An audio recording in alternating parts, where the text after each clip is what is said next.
Na TV Floripa, hoje nós vamos conversar com Thiago Santos, que é da área de cinema, produtor cultural do cinema e está aqui conosco para falar sobre o filme documentário Eldorado dos Carajás, 10 anos. Uma produção que foi realizada há 15 anos e que retrata o que aconteceu em Eldorado dos Carajás em 17 de abril de 1996, há 25 anos, quando 19 trabalhadores sem terras foram executados num confronto com a polícia militar.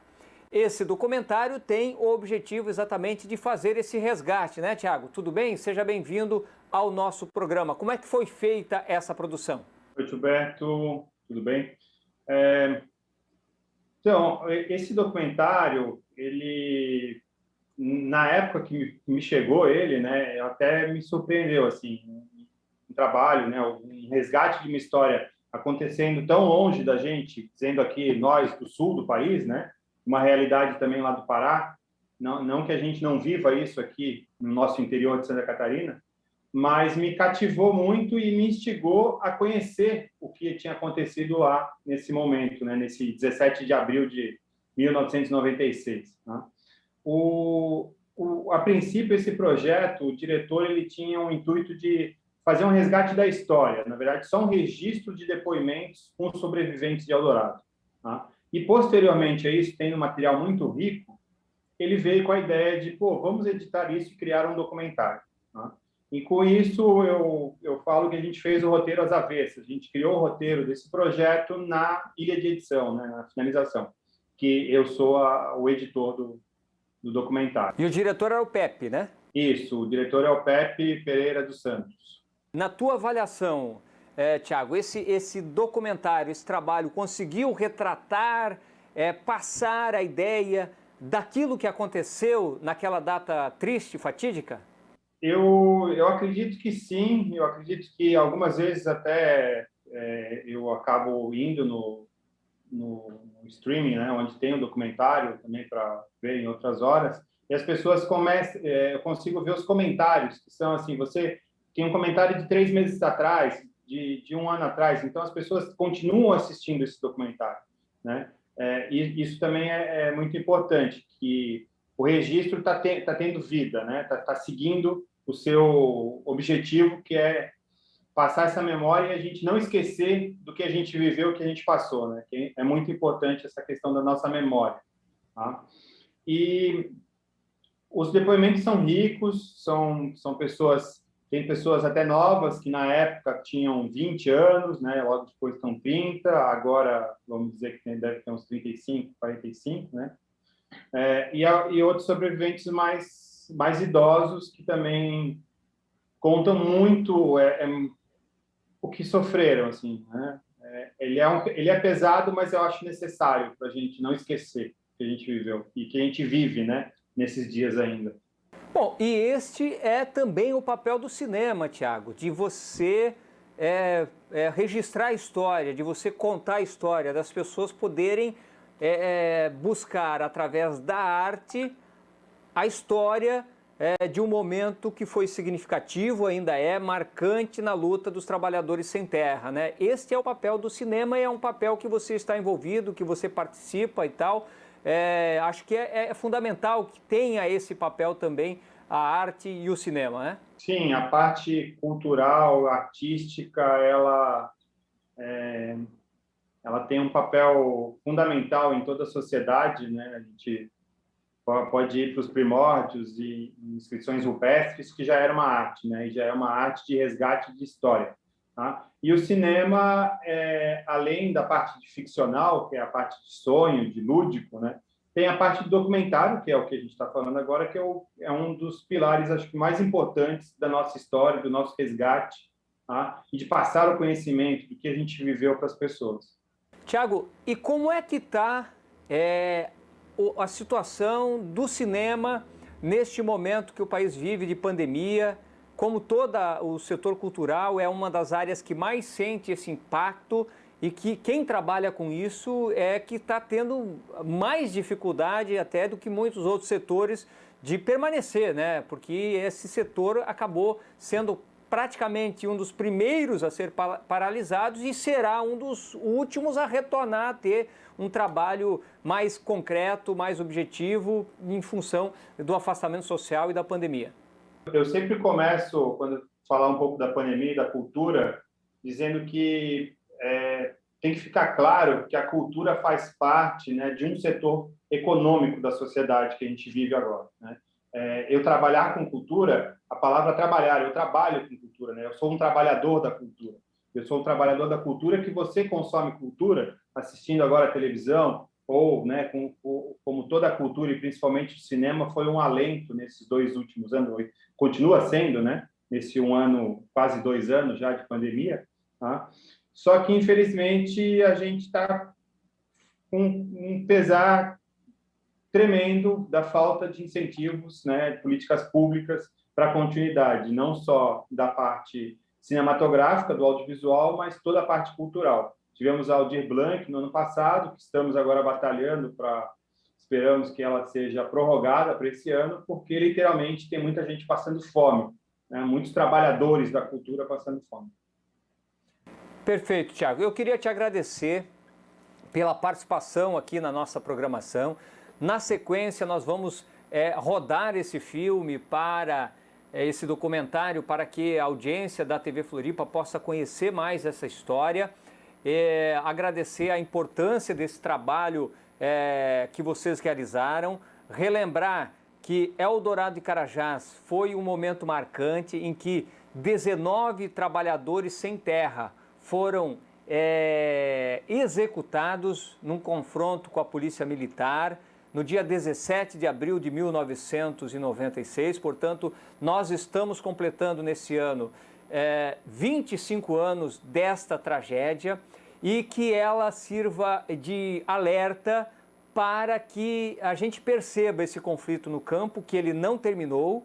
Esse foi um conflito marcante, mas todos os anos existem lutadores sociais, pessoas do Movimento Sem Terra sendo assassinadas, e a gente precisa relembrar a história, buscar aprofundar esta falta de justiça social, essa falta de reforma agrária no nosso país, que deixa o país muito arcaico do ponto de vista, inclusive, da agricultura. Então, esse relato, esse documentário é muito importante para isso, por isso que a gente vai reproduzir aqui na TV Floripa, e agradece a você que participou junto com o Pepe e outras pessoas do cinema na produção desse conteúdo, e agradeço a você também por estar aqui conosco hoje falando um pouco desta produção. Obrigado, Thiago. Obrigado, Gilberto. Eu que agradeço o espaço. Um abraço a todos e boa sessão. Muito obrigado, Thiago Santos, cineasta aqui de Florianópolis, que falou um pouquinho sobre esta produção, esse documentário realizado há 15 anos sobre o massacre de Eldorado dos Carajás, quando 19 trabalhadores sem terra foram executados num confronto com a Polícia Militar no dia 17 de abril de 1996. Vamos, então, assistir agora ao documentário. E você acompanha a nossa programação aqui no canal 4 da NET e também pelo nosso canal do YouTube. Se inscreva no canal da TV Floripa no YouTube, clique no sininho e receba notificações sempre que a gente postar um novo conteúdo. Vamos ao filme Eldorado dos Carajás, 10 anos.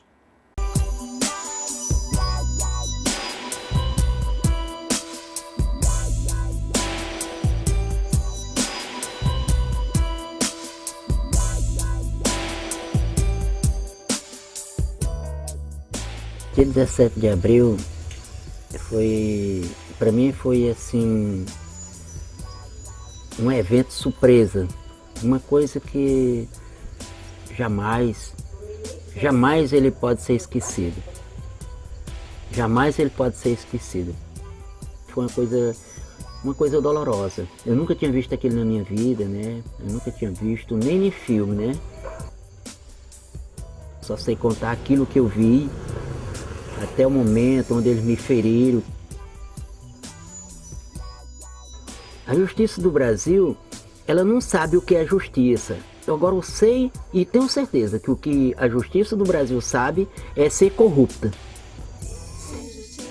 A história é essa, é uma história que a gente não pode aumentar, não pode diminuir. Eldorado dos Carajás. Sem justiça não existe paz, não existe paz.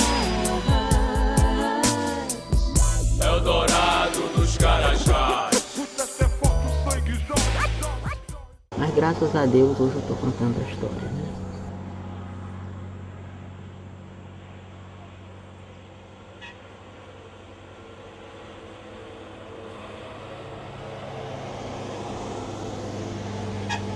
Não gosto assim muito de lembrar dessa história porque me dói muito em saber que aqui nesse asfalto aqui, cada fanisco de pedra que tem aqui é banhado de sangue de companheiros trabalhadores.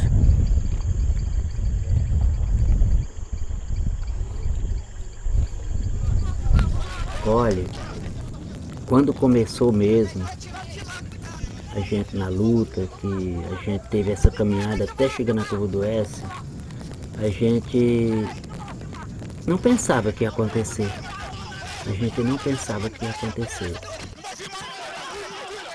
Companheiro que não souber contar a história direitinho, eu acho que ele ou não estava lá ou não gravou bem, né?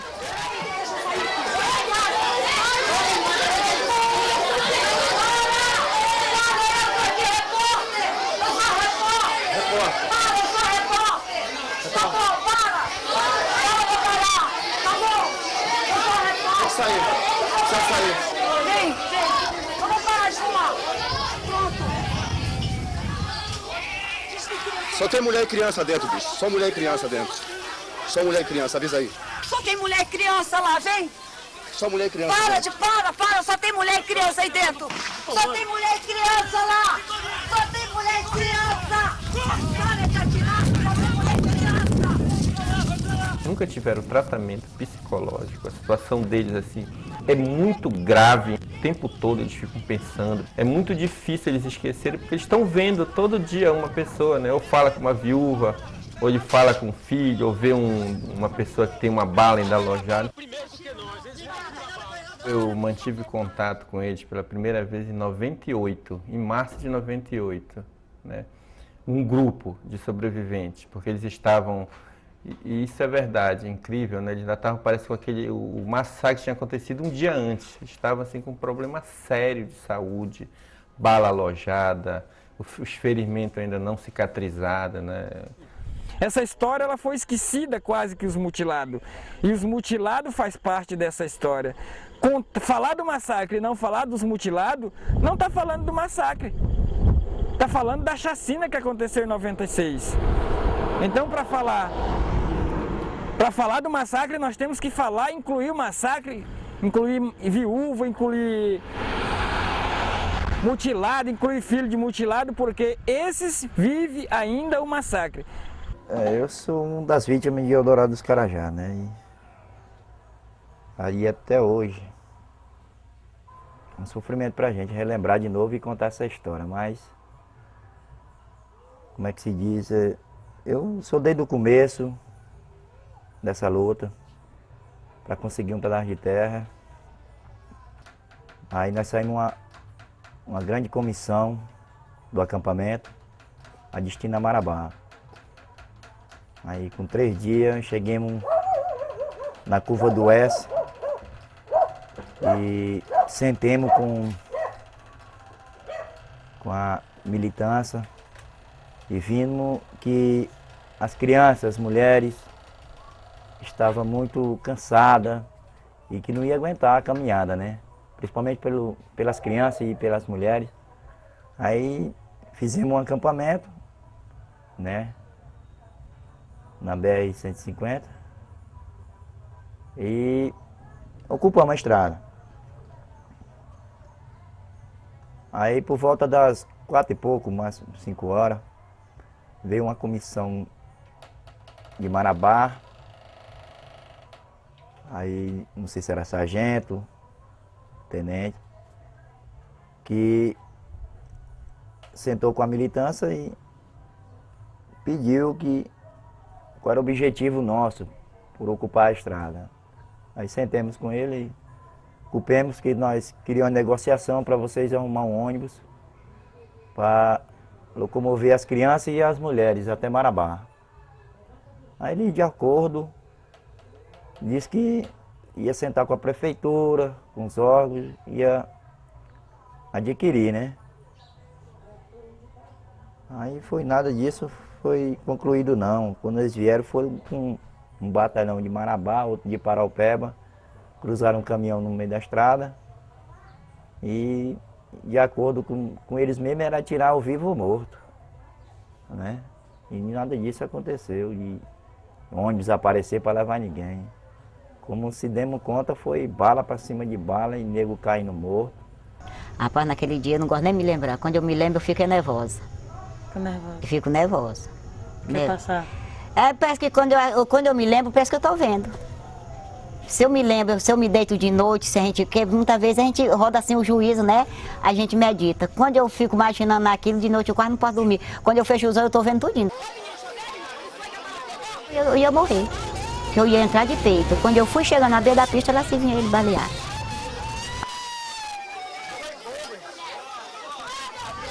Aí eu me agrudei com ele, mas foi chorando. Aí ele disse, mãe, não chora não, porque ele, baleado, ele nunca ele esmureceu. E todo tempo quando eu queria chorar, ele me conformava. O Carlos Zagarita, ele sofreu isso com 16 anos. Ele tem 26 anos e ele não pode estudar. Tanto que eu perguntei para ele porque ele não está estudando, ele disse que não pode. Se ele lê, ele dói a vista, dói a cabeça, ele toma um remédio controlado. E eu penso que só largo de sofrer se Deus ajudar que ele ficasse bom, né? Mas o médico nunca me deu esperança. Só em 99, em outubro de 99, é que a Justiça concedeu uma tutela antecipada para que o Estado desse toda a assistência médica, né? Garantisse toda a assistência médica através de uma equipe médica multidisciplinar, formada por todos os especialistas da medicina, né? Inclusive com psicólogo também, com assistente social. E que essa equipe médica deveria se deslocar até Marabá, ou Eldorado, o local que eles estavam, para fazer o atendimento médico. Ou seja, já existe uma decisão de 99 determinando o Estado a dar toda a assistência médica para essas pessoas. E também ao pagamento de uma pensão no valor aproximadamente de 1 salário ou 2 salários mínimos, né, para os sobreviventes. Mas o tribunal que concedeu isso, ele está sendo incompetente para determinar sua própria decisão, entendeu? Ele não está sendo capaz de cumprir uma decisão emanada dele mesmo. Durante todo esse processo, morreram mais 3 pessoas, né, em decorrência do massacre, né, e essas pessoas, eles estavam acompanhando, inclusive avisando que iam morrer. Olha, tal pessoa vai morrer. E morria, hein? Muitas pessoas precisam de fisioterapia, né? Muitas pessoas precisam de cirurgia mesmo, né, para tirar os projéteis. Muitas pessoas precisam até de um diagnóstico para saber se aquela bala pode ou não ser retirada. É a diferença entre o discurso e a prática, né? Porque o governo do estado, ele já anunciou várias vezes na mídia, que estaria pagando a indenização às famílias, que teria pago, que vinha prestando assistência a essas famílias. E a realidade não é bem essa. Eu não.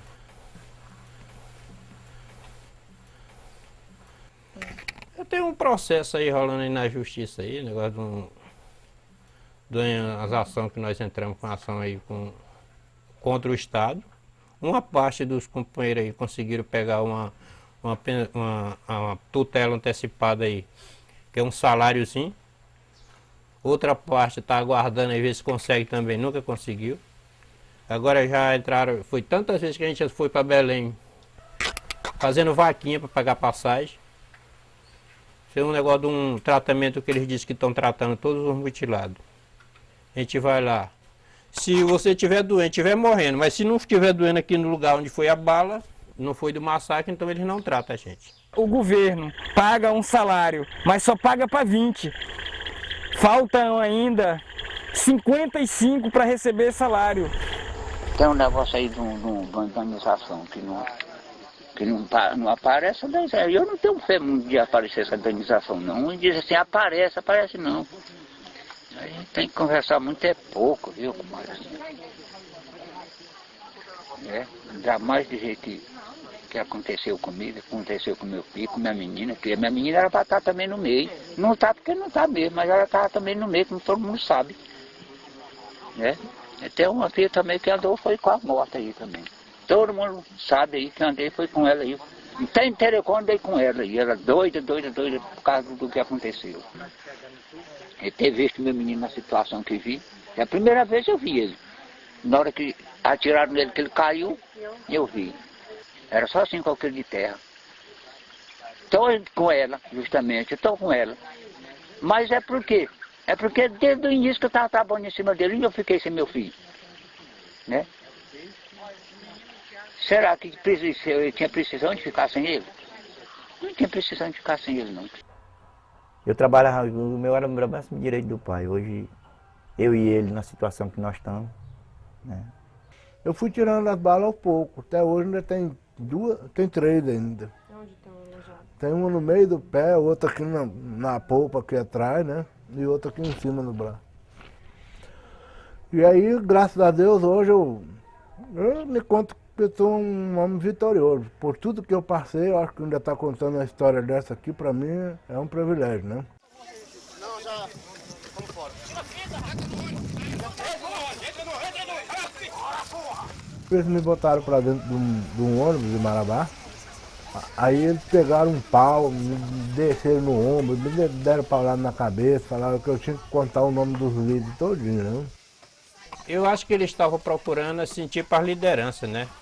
Eles mais jovens e homem, né? E sabia que a gente sempre fazia reuniões e de vez em quando tinha algum policial deles. O Major Oliveira, de Paraupeba, ele sempre ia no nosso acampamento. Alguma vez eles iam lá e para negociar com o finado Osiel, era ele diretamente que ia, né? Ele achava disso, que ele via naquela reunião nossa, sempre tinha mais jovem, mais homem no meio. Ele achava, não, matando os homens ali, a gente pega os líderes dele, que ele não conhecia, né?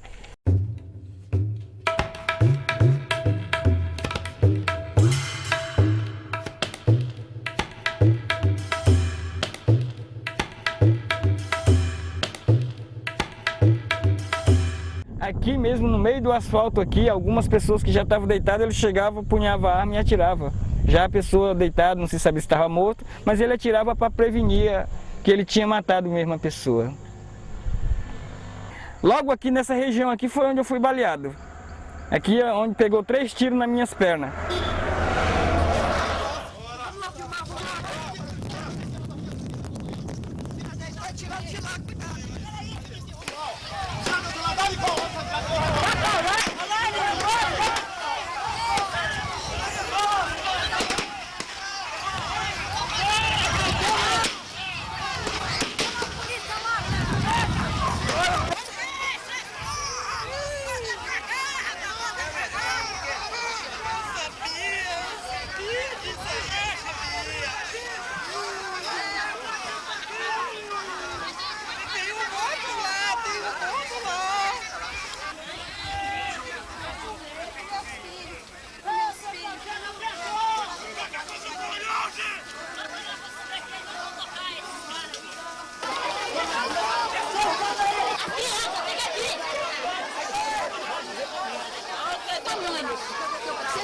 Tem outro ali já, ó. Você tem fugido baleado lá,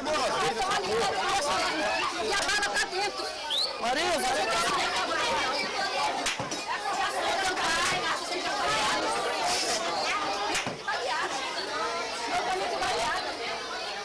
Muitas das vezes eu pensei que naquele dia ou eu tinha muitas vidas para trocar, ou então não tinha vida. Eu era tipo uma pedra, eu fiquei assim, naquela dúvida. O soldado gritava para mim assim, fazia jeito de me atirar e eu falava para ele que eu não queria guerra. Eu queria terra para trabalhar.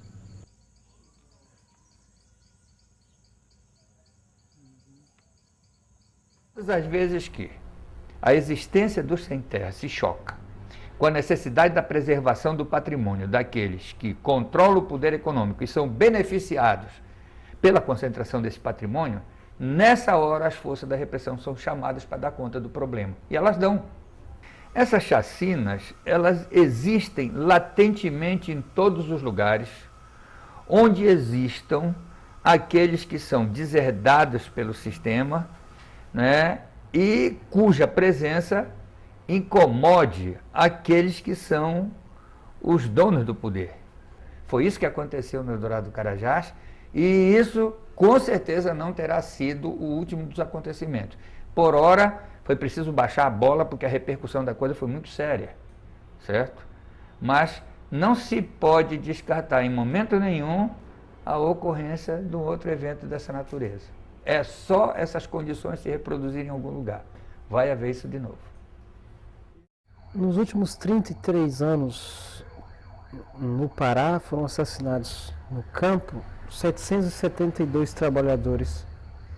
Desses 772, a polícia concluiu o inquérito em 11 casos, formatou o processo, e desses 11 processos, apenas 2 foram julgados.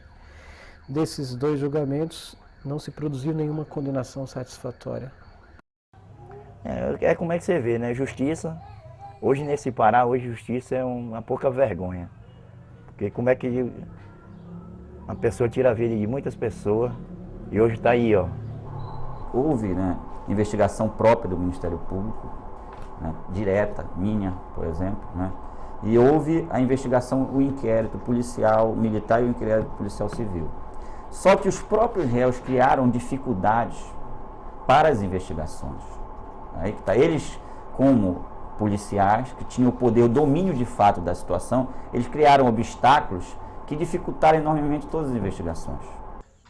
Eu quero pedir justiça, eu quero a justiça. Se já tivesse acontecido, para mim seria mais melhor ainda.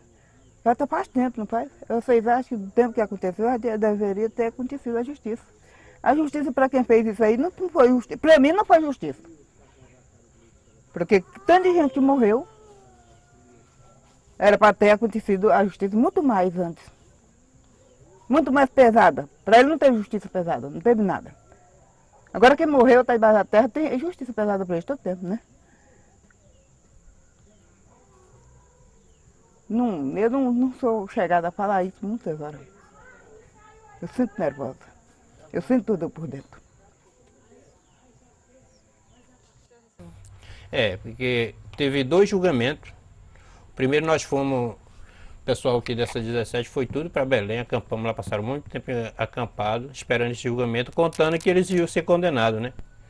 E no final foi todo mundo absolvido. Eles queriam condenar os companheiros nossos que estavam, em vez de condenar os culpados que mataram os trabalhadores, né? A gente fez manifestação, depois eles tentaram fazer um outro julgamento, também a gente não participou mais, não fomos mais lá, a gente sabia que ia ser outra face. Quem investigou? Quem investigou foi a polícia. Quem é o réu? Polícia. Como é que a própria polícia se investiga? Isso é uma farsa. Que passou? A caipira plantou. Que passou? A polícia chegou. Que passou? O Centena morreu. Que passou? Chacinha no Eldorado. DJ, purifica, solta a batida. Que passou? A Globo relatou. Que passou? O político falou. Que passou? É pizza, acabou. Que passou? Chacinha no Eldorado. Que passou? Radio Bemba relatou.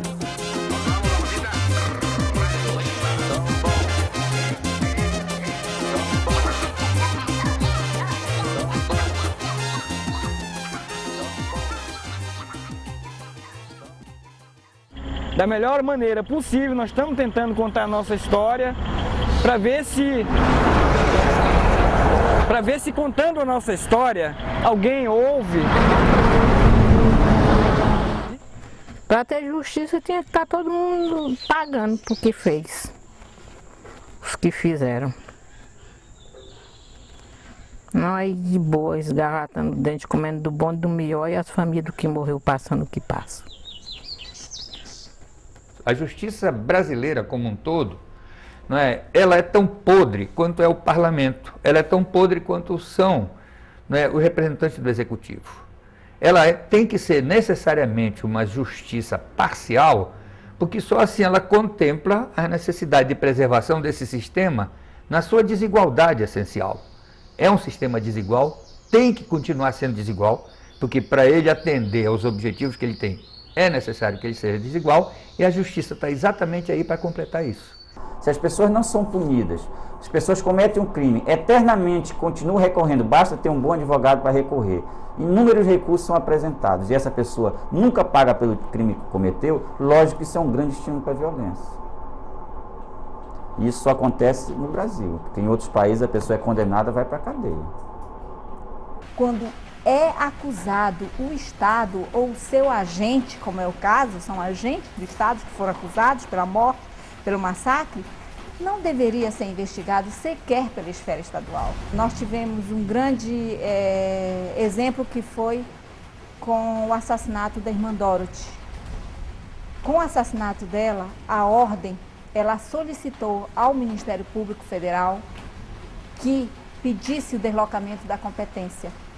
Por que ela fez isso? Primeiro, porque a área é uma área de conflito que tem interesse à União. E segundo, porque havia a influência do poder político local.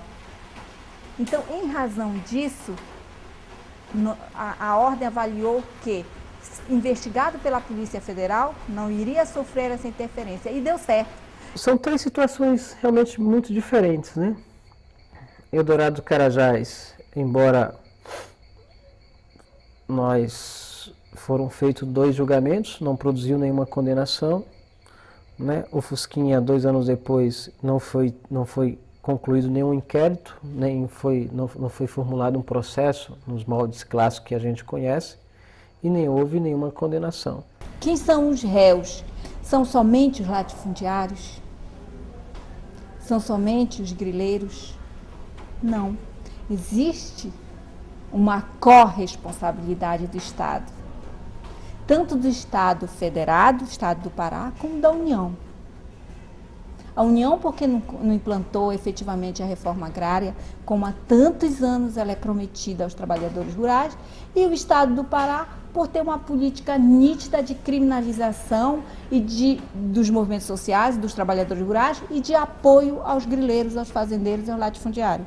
Fusquinha era um dirigente da nossa organização que pensava estrategicamente o nosso movimento, né? Então, o assassinato do Fusquinha do Totô, da forma como ele foi preparado, da forma como ele foi desenvolvido, representa para a nossa organização de que essa burguesia ou essa classe dominante ou esses fazendeiros estão dispostos a matar qualquer um que eles possam alcançar.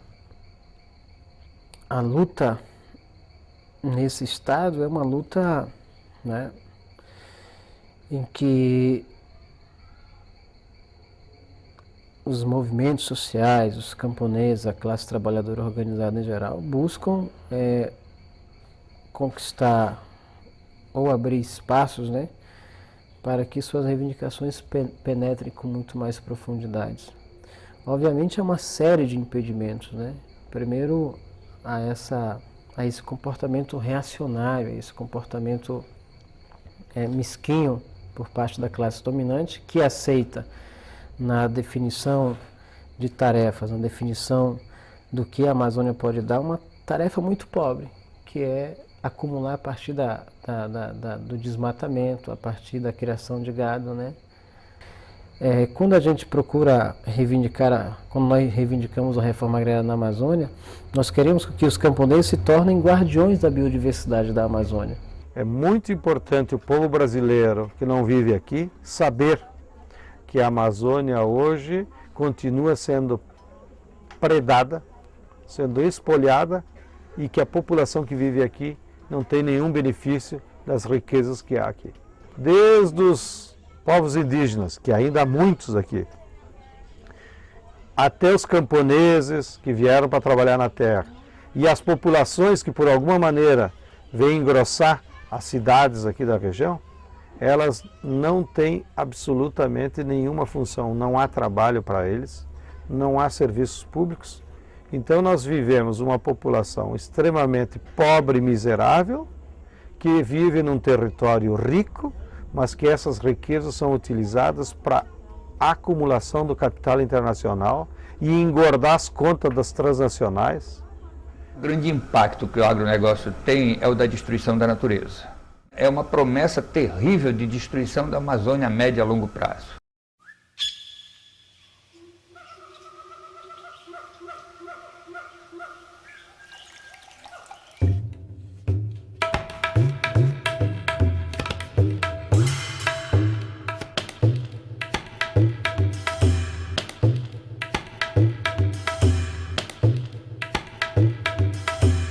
Não sou apenas o índio que perdeu sua taba na curva da estrada que o trator abriu.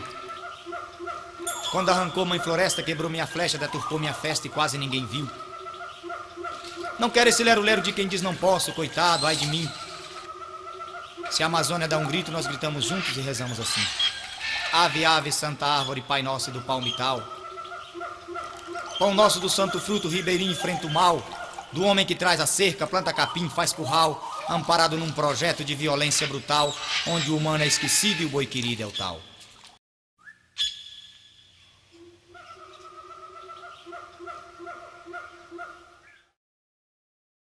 E eu digo como denúncia.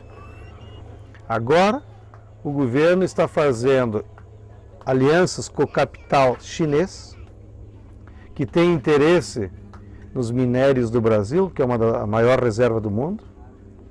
E o capital internacional vai instalar mais 2 ou 3 siderúrgicas entre aqui o Pará e o Maranhão, para espolhar essa reserva mineral com um agravante. Essas siderúrgicas, a exemplo de outras que já tem na região, elas são movidas à energia de carvão vegetal. E o carvão vegetal é feito com a cobertura florestal dessa região.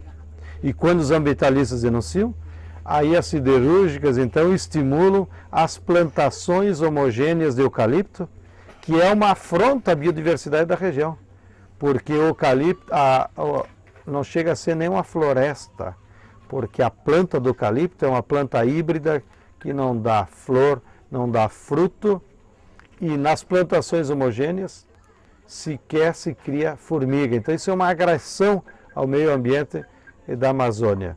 O capitalismo aqui não se expande pelo que há de mais moderno do ponto de vista da tecnologia. Ele se expande do ponto de vista do que há de mais atrasado, de que há de mais precário nas relações sociais. Uma verdadeira reforma agrária daqui é, em primeiro lugar, respeitar a floresta nativa. Já há muita terra degradada e utilizada que não precisa fazer projetos de colonização em terra pública. Deixa essa terra para as gerações futuras discutir. E vamos priorizar a desapropriação desses grandes latifúndios que existem na região, que ainda são os resquícios da época da ditadura, em que os fazendeiros grilavam imensas áreas, tomavam de índio, cooptavam os institutos de terra estadual, que é mais fácil do que o INCRA, e formaram grandes fazendas. É com essa preocupação de pensar um novo modelo de produção agrícola para a região, que inclusive o MST fez uma parceria com a universidade em Marabá, e nós estamos formando a primeira turma de agrônomos daqui da região que estudam em Marabá, com uma linha de agroecologia, para que esses nossos jovens se formem não só agrônomos vendedores de adubo e de venenos, mas que eles se formem como agrônomos conhecedores da ciência da terra amazônica. Reforma agrária é um negócio que, em síntese, significa você dar para o agro, né, uma tarefa produtiva que está em sintonia com as necessidades sociais. Nesses 3 anos do governo Lula, nós temos aqui do Movimento Sem Terra mais de 2.500 famílias acampadas e outras 1.000 famílias em situações precárias como essa. Pois bem, então nós temos pessoas esperando debaixo do barraco, mais de 3.500 famílias, e com essa imensidão de terra disponível. No entanto, o governo, em 3 anos, o INCRA, assentou aqui nessa região só 35 famílias do MST.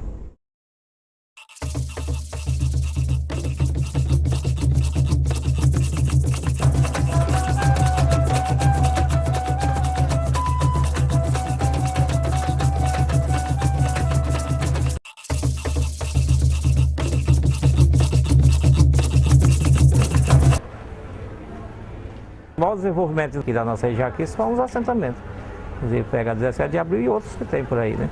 Antigamente nós ficava todo mundo caçando emprego, que é uma coisa que hoje é difícil emprego, né? E na época também, que o movimento veio para essa região, era difícil. A gente ficava fazendo bico, trabalhando, limpando quintal, essas coisas, né? Fazendo alguma coisa para ver se conseguia pra gente. E depois que o movimento apareceu, ele deu muita oportunidade para os trabalhadores. Se conseguir uma terra e constituir uma família, tenho minha casinha para morar, é isso. Temos punhos erguidos, nossa força nos leva a edificar, nossa pátria livre e forte, construída pelo poder popular. Nossa força é cercada pela chama da esperança do triunfo que virá. Forjaremos essa luta com certeza, pátria livre, operária, camponesa. Nossa estrela enfim triunfará. Temos punhos erguidos, nossa força nos leva a edificar. Nossa pátria livre e forte, construída pelo poder popular. O que nós temos hoje aqui, nós devemos para esses companheiros que tombaram, né? Depois disso as coisas ficou bem mais fácil para nós. Eu acho que se não tivesse acontecido isso, eu acho que ainda hoje nós não estávamos lutando, liberando essas estradas e acampando. E hoje o que nós temos aqui, acho que nós devemos esses companheiros que tombaram na luta. A produção mais aqui é arroz, né? Milho, tem a mandioca também, né? Temos a banana, temos o mamão, né? Temos também, estou plantando abacaxi, temos um pouco de cacau, né? E também um pouquinho de leitezinho pra gente comendo também, né? Mais o leite, mais só para o consumo mesmo. Né? A gente colhe 100 sacos, 150 sacos, 140 sacos, né? De arroz, milho a gente colhe 50 sacos, 60 sacos de milho, né? Farinha 200 sacos, 250 de farinha. Trabalha, moço! E antes aqui era só pasto, né? Uma pessoa era dona, né? Hoje tem 690 que é dono. A terra é boa, a terra é muito boa nessa terra aqui. Graças a Deus. É uma terra que, como se diz o dizer, Deus andou nela, né? E nunca nós vamos parar. Todo o tempo nós temos que estar em luta, temos que estar organizados para lutar, né, pelo nosso direito, nosso pedaço de terra, para poder tirar o sustento, para poder criar a nossa família, né? 17 de abril foi o dia que nós ocupamos a Fazenda Peruana, uma das maiores fazendas aqui da região e uma das fazendas que concentra muita terra aqui nessa região. A ocupação ela foi em memória, e ainda é em memória em nome daqueles que morreram na Curva do S, né? Em memória daqueles que morreram na Curva do S, que tombaram na luta.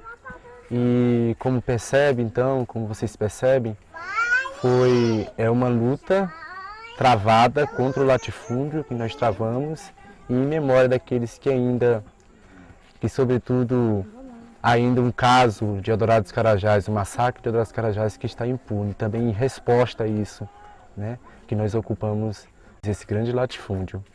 A construção do acampamento foi bem arquitetado, né, ele foi construído mesmo assim de forma bem organizada e de forma assim bem mapeada. Inclusive aqui as casas são organizadas por quadras, né? Tem as quadras, tem as ruas, tudo direitinho. A gente tem incentivado muito essa questão do embelezamento das plantas, das flores, né?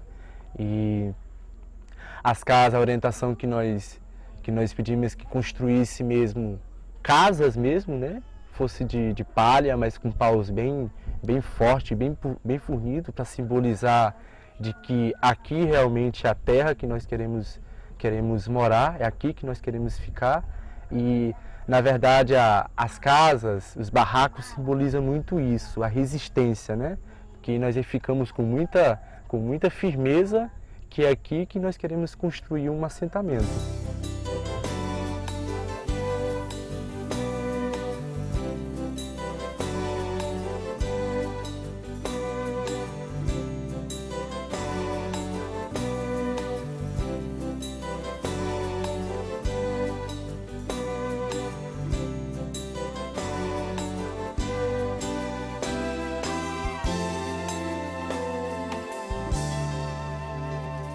O movimento social está se fortalecendo no Brasil. Ele não está diminuindo. Então nós estamos vendo o MST com suas fileiras cada vez maior. Nós estamos vendo o apoio, nós estamos vendo o apoio que nós temos na CPT, na Ordem. Então os movimentos eles estão fortalecidos. E à medida em que nós vamos para cima, nós pressionamos, como foi no caso da missionária Dorothy, nós temos convicção de que nós vamos conseguir mudar esse cenário. A luta vale a pena sim também. Por o que nós vem batalhando e esses companheiros que são os cabeções da frente, vem batalhando por nós, vale a pena sim. Eu espero que o nosso país reconheça a nossa bandeira, bandeira de luta, bandeira de responsabilidade. Uma bandeira maravilhosa que nós temos. E aonde se encontra essa história, dá de fazer o replay e ver qual é a... Eu acho que não vai ter versão nenhuma, tudo é uma só.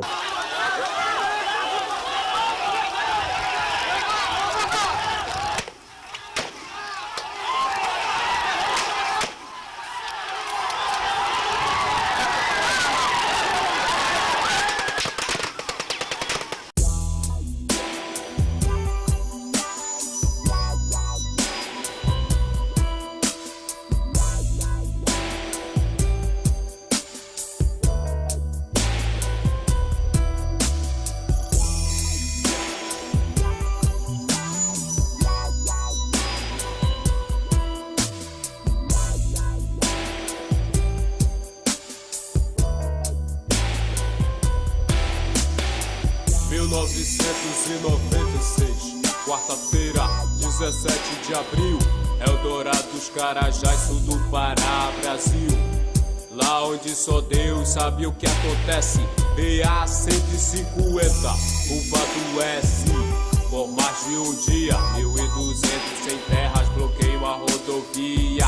Reivindicam a sua maneira a desapropriação da fazenda macaxeira. 40 mil hectares de um só dono, de uma terra entregue ao abandono. Grande propriedade, latifúndio improdutivo, e só serve ao interesse especulativo de um fazendeiro que não faz concessão, não está disposto a abrir mão a 800 famílias que só sonham com um pedaço de chão e tentam a todo custo se manter de cabeça erguida, mesmo famintos e lutando por comida. Gente simples, pobre, sem muito recurso, cansados de esperar a reforma agrária sair do discurso. Tudo o que eles querem é a terra pra poder fazer uso. O INCRA não dá crédito, não assenta, não cumpre prazo. O governo age com total descaso. Insensibilidade diante do drama, tem um profundo desprezo pela vida humana.